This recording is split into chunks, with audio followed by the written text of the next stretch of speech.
परदेशी संपादक न्यूजचे अक्षय कांबळे आदर्श, त्यानंतर कर्जत टाइम्सचे योगेश संजय गोरे, कर्जत वार्ताचे संपादक प्रशांत खराडे, संपादक आमचे अमोल सांगले, सगळे पत्रकार मंडळी, देवा पवार, गोलेकर, रामप्रसादचे अजित कदम, गौतम सोनवणे, पुण्याला टाइम्सचे, पुण्यनगरीचे आणि राजेश खराडे या सगळ्या पत्रकारांच्या वतीने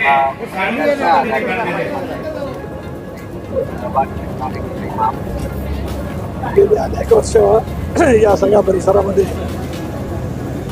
जितकी असतील पाताळे असतील आणि असंख्य सहकारी जे पक्षाचे पदाधिकारी पक्षाचंही काम करतात, पक्षाच्या मार्फत या सगळ्या परिसरांतील विविध कामाला सुद्धा त्यांनी चांगला दर्जा दिले. 2 वेळेला जिल्हा परिषदेची प्रचंड मताधिक्याने भागातल्या जनतेने त्या ठिकाणी पाठवलं. जिल्हा परिषदेमध्ये सुद्धा महिला बाल कल्याण खात्याचं सभापती म्हणून काम करण्याची संधी मिळाली. त्यांच्या संघटन कौशल्याचा योग्य ती दखल घेत जिल्ह्याच्या महिला संघटनेच्या अध्यक्षपदाची जबाबदारी आम्ही त्यांच्यावर सोपवली. उद्याच्या भवितव्याच्या कालावधीमध्ये जसा त्या नियोजन समितीचे सुद्धा विशेष निमंत्रित म्हणून सदस्य आहे, उद्याच्या भवितव्याच्या कालावधीमध्ये सुद्धा पक्षाच्याकडून त्यांना अधिक काम करण्याच्या दृष्टिकोनातून ताकद आणि शक्ती दिली जाईल.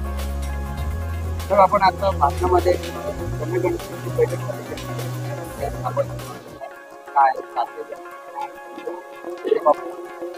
त्या संदर्भामध्ये ओबीसीची जागा व्हावी अशी आमची मागणी आहेच, परंतु या संदर्भातला निर्णय असेल तो केंद्र सरकार त्या ठिकाणी घेईल. कारण भारत सरकारने कायदा पास केलेला आहे की देशाच्या संसदेमध्ये लोकसभा राज्यसभा असेल, विधानसभा विधान परिषद असेल, तिथे 33% आता महिलांच्यासाठी आरक्षण देण्याचं बिल भारत सरकारने पास केलेलं आहे.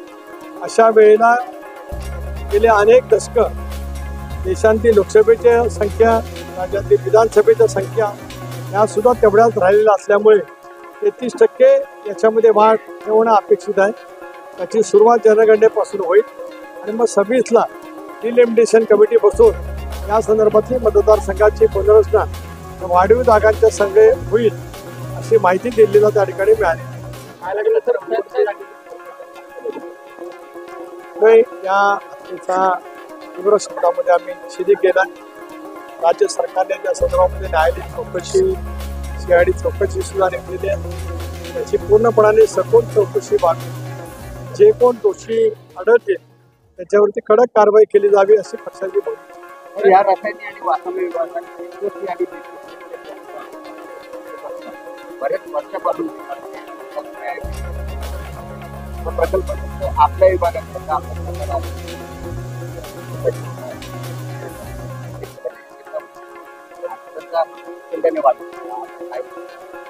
एक असं की मधल्या कालावधीमध्ये ज्या वेळेला जमीन हस्तांतरण झाली त्याला इथल्या स्थानिक भूमिपुत्रांना न्याय मिळाला पाहिजे अशी भूमिका आम्ही घेतली.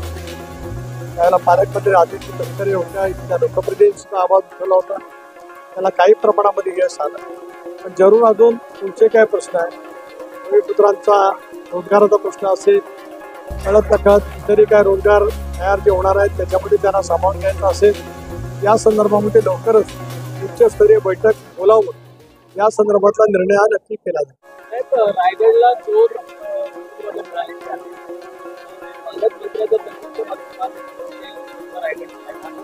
आपण आता यावेळेला पुन्हा अधिक आग्रही नाही, मी आग्रही अशातला का भाग नाही. शेवटी राज्याचे मुख्यमंत्री देवेंद्र आहेत, दोन्ही मुख्यमंत्री आदरणीय अजितदादा, एकनाथ शिंदे एकत्रितपणाने बसून राज्यातल्या सर्व जिल्ह्यांचा पालकमंत्री पदाचा निर्णय घेणार आहे आणि ते जे काय निर्णय घेतील तो निर्णय आम्हाला सर्वांना महायुतीला मान्य असणार. मंत्रिमंडळामध्ये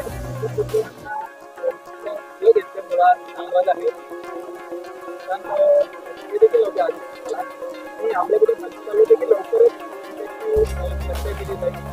एकंदरीत असं तर समोर येते की त्याला मी दिल्लीला देशाच्या राजधानीमध्ये पत्रकार परिषद घेऊन या संदर्भामध्ये पक्षाचा अध्यक्ष म्हणून स्पष्टपणाचा खुलासा केलेला आहे आणि कुठल्याही पद्धतीचा तर्क वितर्क न लावता या संदर्भामध्ये पुढची भूमिका आम्ही सर्वजण एकत्रितपणाने बसू त्या संदर्भातला अंतिम निर्णय लवकरच करू.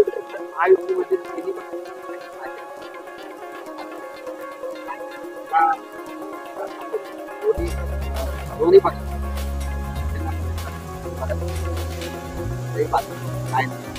एक असं आहे की ज्या वेळेला इतक्या मोठ्या प्रमाणावरती बहुमत मिळतं स्वाभाविकपणाने 2, 3, 4 वेळेला विधानसभेवरती जे निवडून येतात त्यांना मंत्रिपद मिळणं ही त्यांची अपेक्षा असणं अत्यंत योग्य आहे.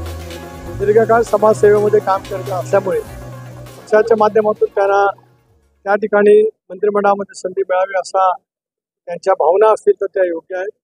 परंतु आपण एकंदर पाहिलं तर 3 पक्षाचं मिळून सरकार आहे. त्याच्यामुळे प्रत्येक पक्षाला मिळालेल्या मंत्रिमंडळातील स्थान याला एक मर्यादा आहे. त्या मर्यादेमध्ये जेवढं शक्य असेल तेवढं करण्याचा प्रयत्न राष्ट्रवादी काँग्रेस पक्षाने नक्कीच त्या ठिकाणी केला.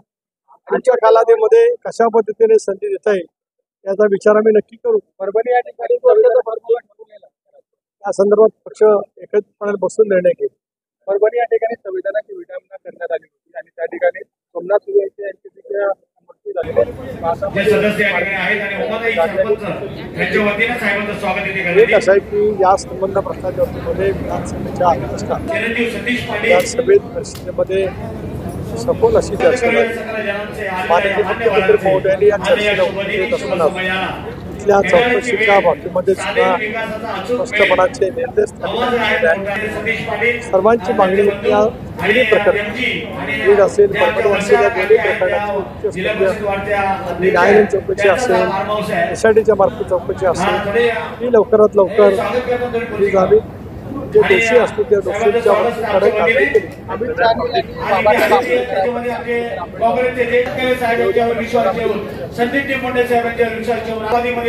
देशाचे नेते गृहमंत्री अमित या संदर्भामध्ये सविस्तरपणाने पत्रकार परिषद या राज्यसभेमध्ये त्यांच्या भाषणाच्या संदर्भामध्ये जे काही वातावरण निर्माण करण्याचा प्रयत्न केला गेला त्या संदर्भात स्पष्टपणाची घोषणा मांडली.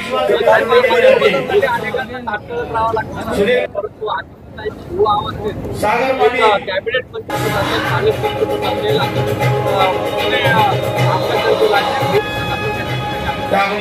एक असं आहे की मिळालेल्या संधी जमिनीवरती पाय ठेवून सतत काम करावं असं माझं निर्देश मुलं असतील किंवा माझ्या पक्षाचे कार्यकर्ते असतील त्यांना माझा नेहमीच सल्ला असतो. त्या पद्धतीने प्रत्येक काम संधी मिळालेली असते त्याची सेवा करण्याचं कर्तव्य प्रत्येकाने दाखवायला लागत असते. अमुकच पुढच्या गोष्टी होत असतात.